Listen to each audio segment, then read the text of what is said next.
નમસ્કાર, welcome to e learning YouTube channel પર આપ સૌનું હાર્દિક સ્વાગત છે। આજે આપણે જોવાલાયક સ્થળોમાં એક નવો ટોપિક લઈને આવ્યા છે। ચાર ધામોની યાત્રામાં એક યાત્રા છે જે બદ્રીનાથ, જેનું નામ છે વિશાળ બદ્રીનાથ, એ યાત્રા પર જઈ રહ્યા છે। તો સૌથી પહેલાં જણાવ્યું કે સૌથી પહેલાં જે મેં યાત્રા કરી હતી કેદારનાથની, જેનો વિડીયો મૂક્યો છે, તમે જોઈ ગયા। ત્યારબાદ એના પછી અમે તુંગનાથની યાત્રા કરી, એનો પણ વિડીયો મૂક્યો છે। હવે અમારી જે છેલ્લી જે યાત્રા છે વિશાળ બદ્રીનાથ। તો અમે સૌથી પહેલાં લાસ્ટ જે અમારી યાત્રા જે છેલ્લી હતી તુંગનાથની, એ તુંગનાથથી અમે જ્યારે રાત્રે આવ્યા તો ચમોલી જિલ્લાની અંદર આવેલું ગોપેશ્વર મહાદેવ, જે ગોપેશ્વર જે જગ્યા છે ત્યાં અમે રાત્રિ રોકાણ કર્યું હતું। કારણ કે ત્યાંથી વિશાળ બદ્રીનાથ જવું છે, તો એ વિશાળ બદ્રીનાથનું લગભગ 96 કિલોમીટર જેટલું દૂર આવેલું છે। એટલે અમે રાત્રે તો ત્યાં ના પહોંચે, કારણ કે રસ્તાઓ તમે જોયા છે કેવા છે કે ડુંગરાળ વિસ્તારમાંથી ત્યાંથી પસાર થતા હોય અને તમે રાત્રે સાહસ કરીને જતા હોય તો બહુ નુકસાન પણ થઈ શકે અને એવા વાંકા ચૂકા રસ્તાઓ છે।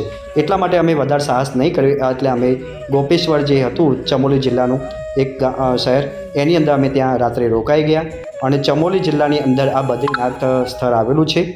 તો અમે ત્યાં શું કર્યું, ત્યાં રાત્રે સવારે વહેલા ઉઠી નહીં ધોઈ તૈયાર થઈને ત્યાં મહાદેવના દર્શન કર્યા અને ત્યાંથી અમે સવારે વહેલા ઉઠી અમે નીકળી ગયા। તો આ રસ્તા પર કેટલાક જોવાલાયક સ્થળો પણ આવ્યા છે, જેમ કે તમે જાણતા હશો જોશી મઠ, જે તમે ઘણી વખત સાંભળ્યું, જે આદિ શંકરાચાર્ય ત્યાં સ્થાપના કરી હતી, એ જોશી મઠ પણ આ રસ્તા પર પણ તમને જોવા મળે છે। કેટલીક જગ્યાઓ અમે એવા સ્થળોથી પસાર થાય કે ત્યાંથી તમને જે પર્વતમાળા, જે હિમાલયની જે પર્વતમાળા ગીરમાં બરફથી દૂર દૂર સુધી તમને એ દેખાતો હોય અને એ રસ્તાથી પસાર થતા હોય તો બાજુમાંથી જે અલકનંદા જે નદી વહેતી હોય એ પણ તમને જોવા મળે। અને કેટલીક જગ્યા એવી છે કે તમે ત્યાં ઊભા રહીને પણ ફોટોગ્રાફી પણ કરી શકો, વિડીયો પણ ઉતારી શકો। તો આવા સ્થળોથી અમે ત્યાં પસાર થઈ રહ્યા હતા અને એ બધા જે વિડીયો છે એ અમે લેવાની કોશિશ કરી છે અને એ રસ્તાનો તમે આ વિડીયો જોઈ રહ્યા છો।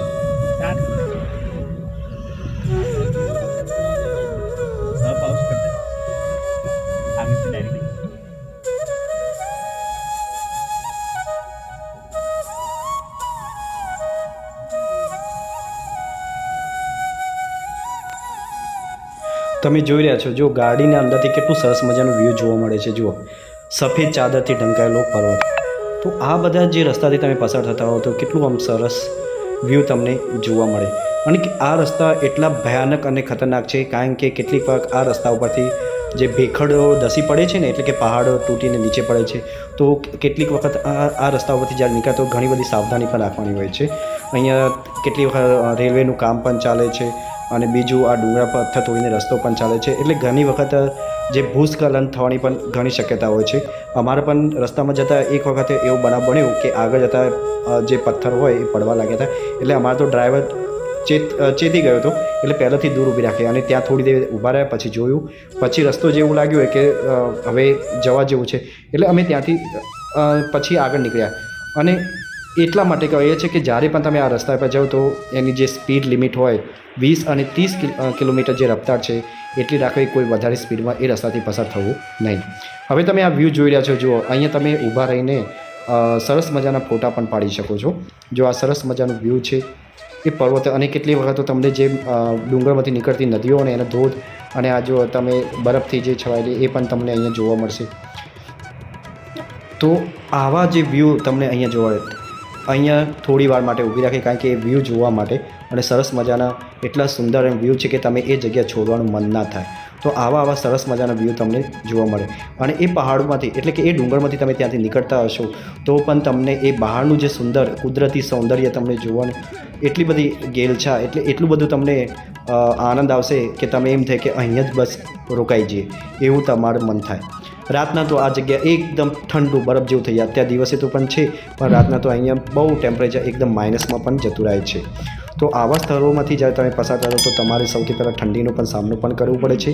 કેટલી વખત વાતાવરણના ટેમ્પરેચરના હિસાબથી અહીંયા વરસાદ પણ થાય છે, તો એનો પણ તમારે સામનો કરવો પડે છે।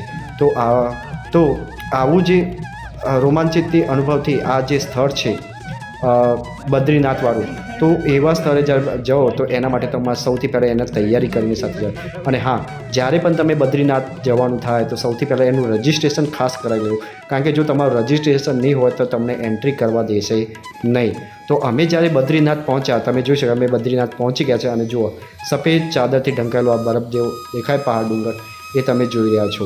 ત્યાં જઈને અમે જ્યારે સીધા બદ્રીનાથ મંદિરે જઈએ તો સૌથી પહેલાં અમારે શું કરવાનું હતું? રજિસ્ટ્રેશન. એટલે તમે ઓનલાઈન રજિસ્ટ્રેશન કર્યું છે કે નહીં એ અમારે બતાવવાનું હતું. એટલે અમારે ખાસ અમે બધાએ મિત્રોએ બધાએ રજિસ્ટ્રેશન ઓલરેડી કરી નાખ્યું હતું. એટલે અમે બધાએ ત્યાં લાઇનમાં ઊભા રહીને સીધું ફટાફટ મોબાઈલથી જે રજિસ્ટ્રેશન હતું એ કોડ દ્વારા સ્કેન કરીને ત્યાં કરાવી દો. અને જો તમારે રજિસ્ટ્રેશન ના થયું તો તમારે ત્યાં રજિસ્ટ્રેશન ફરજિયાત કરાવવાનું છે, જે તમારે 100 રૂપિયા આપીને પણ તમારે કરાવી દેવું પડે, કારણ કે એ રજિસ્ટ્રેશન હશે તો તમને આગળ જવા મળશે.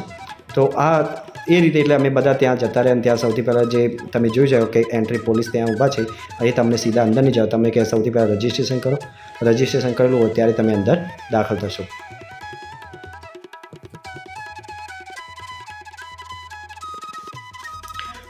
રજિસ્ટ્રેશન થઈ ગયા પછી કોડ સ્કેન થઈ ગયા પછી તમારે ત્યાંથી બસ ચાલીને એટલે કે બજાર માર્કેટમાં થઈને તમારે ત્યાં બદ્રીનાથ જવાનું છે. તો અમે બધા મિત્રો ત્યાંથી બજારના માર્કેટમાં થઈને સીધા બદ્રીનાથ નીકળવા લાગ્યા. અને અહીંયા બીજી વાત જણાવી દઉં કે અહીંયા પણ તમારે જો તમે કદાચ નાહ્યા ના હો અને તમારે નાહવાનું થાય તો અહીંયા એક ગરમ પાણીના કુંડ આવેલા છે, જ્યાં હજી સુધી કોઈને ખબર નહીં કે આ ગરમ પાણી ક્યાંથી આવે છે. તો અહીંયા બધા લોકો ત્યાં જઈને સીધા સૌથી પહેલાં તમે ત્યાં જો સ્નાન કરવું હોય તો ત્યાં ગરમ પાણીના કુંડમાં જઈને પણ સ્નાન કરીને પછી તમે દર્શન માટે જઈ શકો છો. હવે આપણે આગળ જતાં થોડું બદ્રીનાથ વિશે જાણીએ કે બદ્રીનાથની સ્થાપના કોને કરી, તો એના વિશે આપણે જાણીએ અને એની કેટલીક દંતકથાઓ. બદ્રીનાથ ભારત દેશની ઉત્તર દિશામાં આવેલા હિમાલય પર્વતમાળામાં આવેલા ઉત્તરાખંડ રાજ્યમાં આવેલું હિન્દુ ધર્મના લોકોનું મહત્ત્વનું તીર્થસ્થળ છે. આ તીર્થધામનો ભારતના 4 ધામ અને ઉત્તરાંચલના 4 ધામ એ બંનેમાં સમાવેશ થાય છે. અલકનંદા નદીના કિનારે વસેલા આ તીર્થધામ ખાતે આવેલું મંદિર ભગવાન વિષ્ણુના એક રૂપ બદ્રીનારાયણને સમર્પિત છે. આ મંદિરની સ્થાપના 9મી સદીમાં આદિ શંકરાચાર્યજીએ કરી હતી. બદ્રીનાથ ઋષિકેશથી આશરે 294 કિલોમીટર જેટલા અંતરે આવેલું છે. બીજું એની એક દંતકથા છે કે બદ્રીનાથનું ધામનું નામ કઈ રીતે પડ્યું. તો આ ધામનું નામ બદ્રીનાથ કેમ પડ્યું તેની પાછળ પણ એક દંતકથા છે. ભગવાન વિષ્ણુ જ્યારે નર નારાયણના બાળ સ્વરૂપમાં હતા ત્યારે રાક્ષસ સહસ્ત્ર કવચને મારવાની વ્રત કરી હતી. ત્યારે દેવી લક્ષ્મીએ પોતાના પતિની રક્ષા માટે બેર વૃક્ષના રૂપમાં અવતાર લીધો હતો અને ભગવાનને ઠંડી, વરસાદ, તોફાન, બરફથી બચાવવા માટે બેર વૃક્ષનો અવતાર લીધો હતો અને નારાયણને ચારે બાજુથી ઢાંકી દીધો. અને બેર વૃક્ષને બદ્રી પણ કહેવામાં આવે છે. આ જ કારણ છે કે લક્ષ્મીનાથ ભગવાન વિષ્ણુ લક્ષ્મીના બદ્રી સ્વરૂપમાં આ ધામને બદ્રીનાથ કહેવામાં આવે છે. એટલે કે એનું નામ કઈ રીતે પડ્યું એના વિશે આ વાત થઈ. જગતગુરુ આદિ શંકરાચાર્યનો જન્મ દક્ષિણ ભારતના ભગવાન શંકરના અવતાર તરીકે થયો હતો. 11 વર્ષની નાની ઉંમરે જોશીમઠની મુલાકાત દરમિયાન તેઓ બદ્રીનાથ આવ્યા અને જ્યારે તેમને મંદિર ખાલી જોયું ત્યારે તેમની યોગ શક્તિથી સમજાયું કે મૂર્તિ નારદ કુંડમાં પડેલી છે. તેઓ પોતે નારદ કુંડમાં ઉતર્યા અને મૂર્તિ બહાર કાઢી, જે કાળા પથ્થરનો હતો.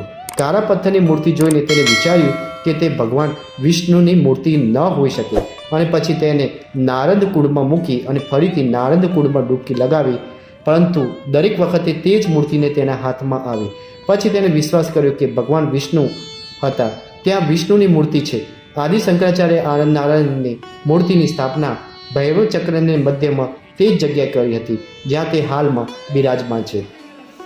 એવું માનવામાં આવે છે કે બદ્રીનાથજીના મંદિરનો જીર્ણોદ્ધાર ફરીથી આદિ શંકરાચાર્યજી દ્વારા કરવામાં આવ્યો હતો.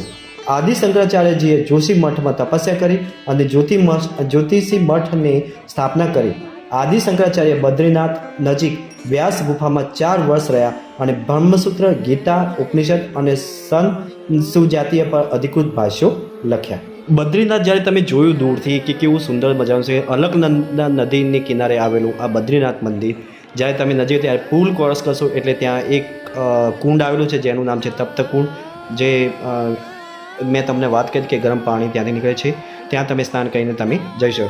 અમે જ્યારે પહોંચ્યા ત્યારે વરસાદના છાંટા ચાલુ થઈ ગયા હતા અને લાઈન એટલી લાંબી હતી કે તમારે દર્શન કરવા મુશ્કેલી હતી, પરંતુ અમારા ભગવાનની કૃપા હતી કે અમારા ત્યાંથી સીધા વરસાદના કારણે ફટાફટ દરવાજો બંધ થવાનો એટલે અમને વચ્ચે લઈને સીધા મંદિરના દર્શન. તમે જોઈ શકો છો કેટલી મોટી લાઈન છે અને કેટલી ભીડ છે ભગવાન બદ્રીનાથના દર્શન માટે.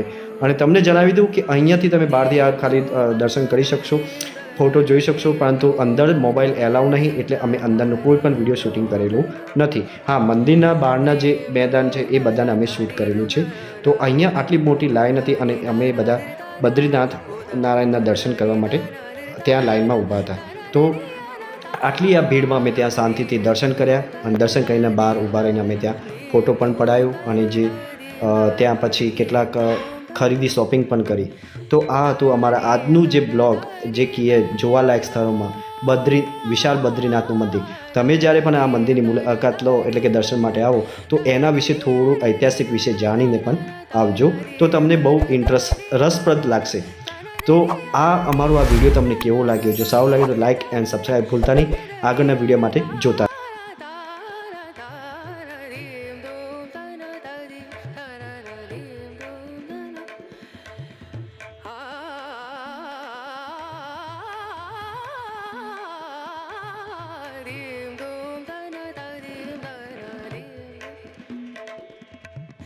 Sare gama mama gare gama pa da ni sa ni da ni da ni da sa ni da ni sa ni gare sa ni re sa ni da ni sa ni da mama gare sa ni re sa re